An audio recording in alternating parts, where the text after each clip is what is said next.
Kami dari kelompok 5 yang beranggotakan Suhaila Yahya Zubaidi, Sepia Yolanda Purba, Rosa Az-Zahra, dan Tona Abraham Sidauruk dalam video ini akan membahas tentang konsep-konsep audit sebagai alat uji keuangan negara.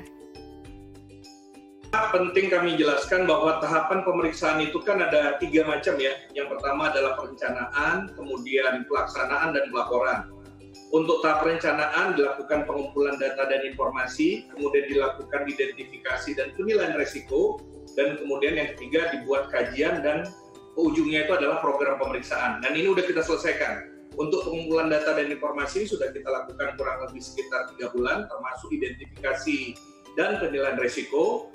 Nah, kemarin kita bersama-sama dengan Presiden dilakukan kick-off pelaksanaannya yang akan kita lanjutkan dengan entry meeting. Jadi nanti akan kita lakukan taklimat awalnya, rencananya akan dilaksanakan pada 14 September ini, pada 14 September 2020 ini di Badan Pemeriksa Keuangan.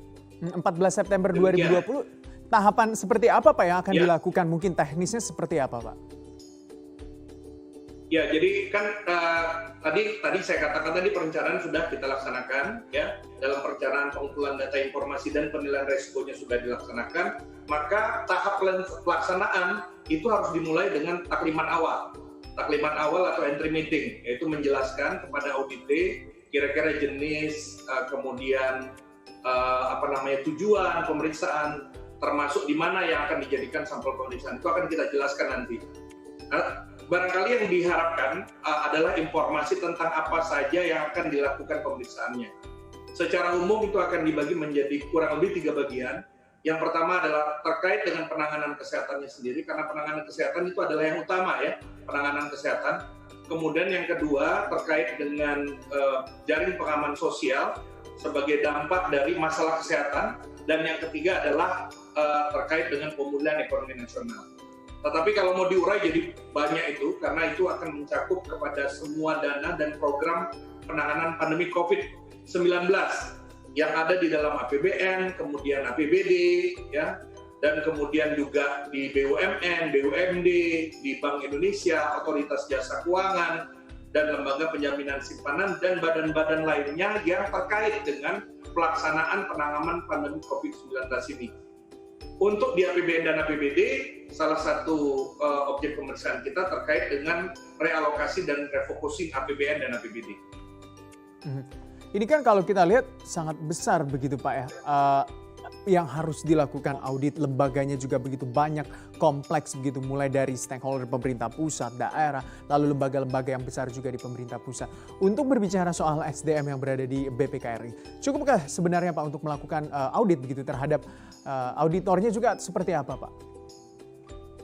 Ya, pertama ini adalah satu audit yang memang besar ya. Jadi selain laporan audit terhadap laporan kementerian lembaga dan laporan keuangan pemerintah pusat, inilah pertama kali BPK melakukan audit yang begitu besar ya. Lingkup auditnya juga begitu luas, maka kita menggunakan istilah biasanya audit scope, ini kita menggunakan istilah audit universe. Nah, kita mengerahkan semua sumber daya yang ada di Badan Pemeriksa Keuangan, baik yang ada di pusat maupun yang ada di perwakilan. Nah, apabila nanti sumber daya itu kurang, kita dapat menggunakan wewenang yang dimiliki oleh BPK, karena BPK dapat menggunakan pihak di luar BPK untuk membantu BPK dalam melaksanakan tugasnya bertindak untuk dan atas nama BPK. Kami bisa membantu meminta bantuan dari kolega kami dari Badan Pengawas Keuangan Pembangunan atau dari Asosiasi Inspektorat Jenderal maupun dari teman-teman profesional dari kalangan kantor akuntan publik serta asosiasi profesi lainnya yang dipandang dapat membantu kegiatan pemeriksaan itu. Sebelum saya menjelaskan pengertian audit keuangan negara, terlebih dahulu saya akan memberi penjelasan pengertian audit dan keuangan negara. Pengertian audit adalah proses identifikasi masalah, analisis dan evaluasi yang dilakukan secara independen, objektif dan profesional berdasarkan standar pemeriksaan untuk menilai kebenaran, kecermatan, kredibilitas, dan keandalan informasi mengenai pengelolaan dan tanggung jawab keuangan negara. Pengertian keuangan negara adalah semua hak dan kewajiban negara yang dapat dinilai dengan uang serta segala sesuatu baik berupa uang maupun berupa barang yang dapat dijadikan milik negara berhubung dengan pelaksanaan hak dan kewajiban tersebut. Dapat disimpulkan, pengertian dari audit keuangan negara adalah proses identifikasi masalah, analisis, dan evaluasi yang dilakukan secara independen, objektif, dan profesional berdasarkan standar pemeriksaan untuk menilai kebenaran, kecermatan, kredibilitas, dan keandalan informasi mengenai pengelolaan dan tanggung jawab. Selanjutnya, lingkup pemeriksaan BPK. Lingkup pemeriksaan BPK terbagi atas 3. Yang pertama, pemeriksaan keuangan. Pemeriksaan keuangan terdiri atas pemeriksaan atas laporan keuangan pemerintah pusat dan pemerintah daerah. Yang kedua, pemeriksaan kinerja. Pemeriksaan kinerja adalah pemeriksaan atas pengelolaan keuangan negara yang terdiri atas pemeriksaan aspek ekonomi dan efisiensi serta pemeriksaan aspek efektivitas yang lazim dilakukan bagi kepentingan manajemen oleh aparat pengawas intern pemerintah. Yang ketiga, pemeriksaan dengan tujuan tertentu. Pemeriksaan dengan tujuan tertentu adalah pemeriksaan yang tidak termasuk dalam pemeriksaan keuangan dan pemeriksaan kinerja. Pemeriksaan dengan tujuan tertentu meliputi antara lain pemeriksaan atas hal-hal lain di bidang keuangan, pemeriksaan investigatif, dan pemeriksaan atas sistem pengendalian intern pemerintah.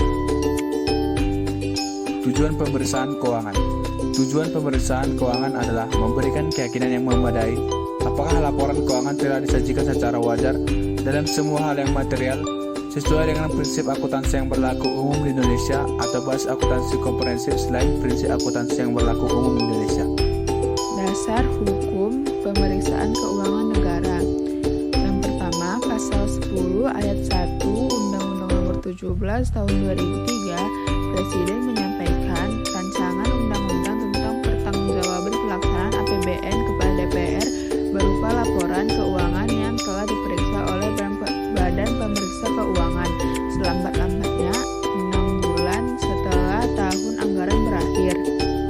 Yang kedua, pasal 31 ayat 1 Undang-Undang Nomor 17 Tahun 2003, Gubernur atau Bupati dan Wali Kota menyampaikan rancangan peraturan daerah tentang pertanggungjawaban pelaksanaan APBD kepada DPRD berupa laporan keuangan yang telah diperiksa oleh Badan Pemeriksa Keuangan selambat-lambatnya 6 bulan setelah tahun anggaran berakhir.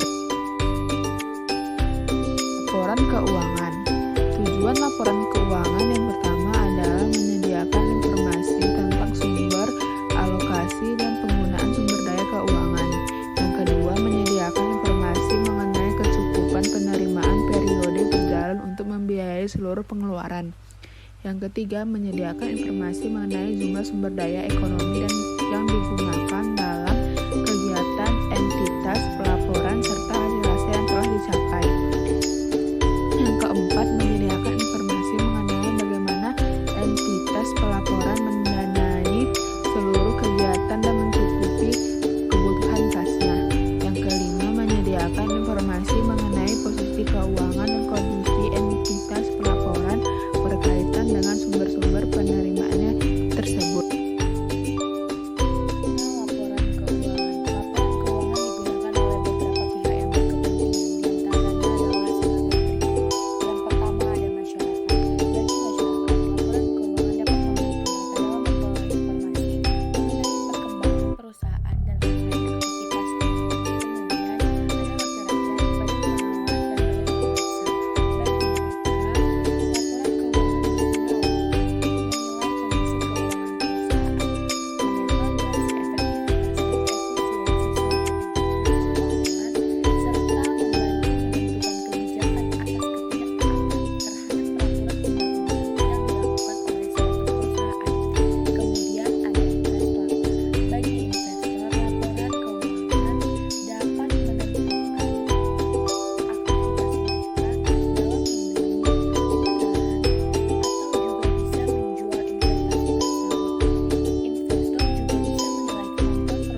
laporan keuangan terdiri dari laporan realisasi anggaran atau LRA, laporan perubahan saldo anggaran dan unit, neraca, laporan operasional atau LO, laporan arus kas atau LAK, laporan perubahan ekuitas atau LPE, dan yang terakhir catatan atas laporan keuangan atau CALK.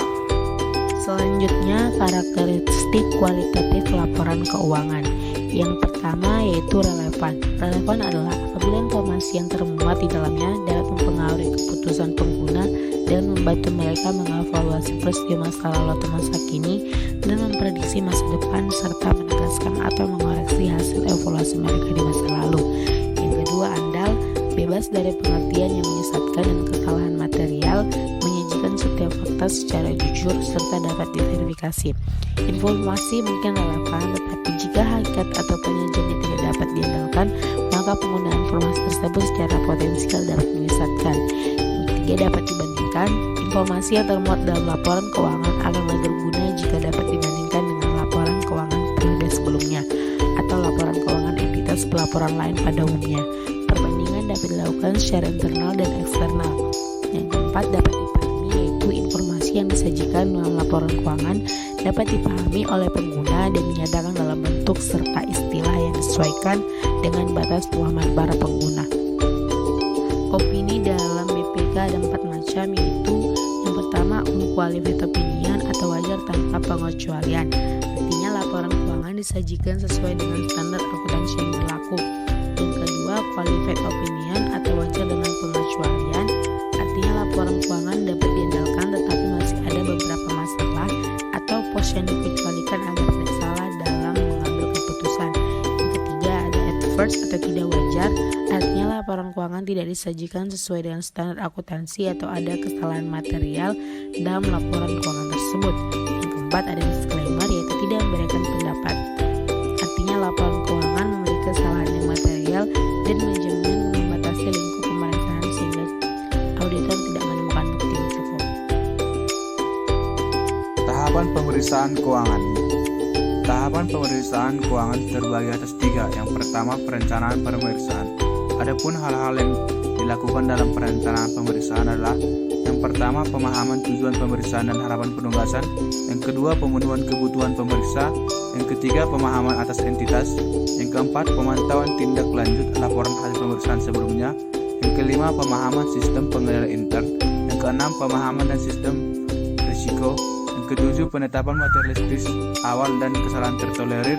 Yang kedelapan, penentuan metode uji petik. Yang kesembilan, pelaksanaan prosedur analisis awal. Yang ke-10, penyusunan program pemeriksaan dan program kerja perorangan. Yang kedua, pelaksanaan pemeriksaan. Adapun hal-hal yang dilakukan dalam pelaksanaan pemeriksaan adalah: yang pertama, pelaksanaan pengujian analitis terperinci. Yang kedua, pengujian sistem pengendalian intern. Yang ketiga, pengujian substantif atas transaksi dan saldo akun. Yang keempat, penyelesaian penugasan, review kewajiban kontingensi, review kontrak jangka panjang, identifikasi kejadian setelah tanggal neraca. Yang kelima, penyusunan ikhtisar koreksi. Yang keenam, penyusunan konsep temuan pemeriksaan. Yang ketujuh, pembahasan dengan pejabat entitas yang berwenang. Yang kedelapan, perolehan tanggapan resmi dan tertulis. Yang kesembilan, penyampaian temuan pemeriksaan. Yang ketiga, pelaporan hasil pemeriksaan. Adapun hal-hal yang dilakukan dalam pelaporan hasil pemeriksaan adalah: yang pertama, penyusunan konsep laporan hasil pemeriksaan. Yang kedua, pembahasan konsep laporan hasil pemeriksaan dengan penangguhjawaban pemeriksaan. Yang ketiga, penyampaian dan pembahasan konsep laporan hasil pemeriksaan dengan penjabat entitas yang berwenang. Yang keempat, perolehan surat representasi. Dan yang kelima, penyusunan konsep akhir dan penyampaian laporan hasil pemeriksaan. Metodologi pemeriksaan. Bukti audit kompeten harus diperoleh melalui inspeksi. Kedua, pengamatan. Yang ketiga, pengajuan pernyataan. Dan yang keempat, konfirmasi sebagai dasar memadai untuk menyatakan pendapat atas laporan keuangan. Yang kedua, pemeriksa dapat memperoleh data dan informasi dengan melakukan: yang pertama, pengamatan, yang kedua, wawancara, yang ketiga, survei, dan yang keempat, pengukuran. Dalam menentukan metode perolehan data, pemeriksa menggunakan pertimbangan profesional pemeriksa dapat menggunakan tenaga ahli untuk membantu perancangan metodologi pemerolehan data dan informasi. Di dalam konsep audit sebagai alat uji keuangan negara memiliki tahap pemeriksaan keuangan, di mana pemeriksaan adalah proses identifikasi masalah, analisis, dan evaluasi yang dilakukan secara independen, objektif, dan profesional berdasarkan standar pemeriksaan untuk menilai kebenaran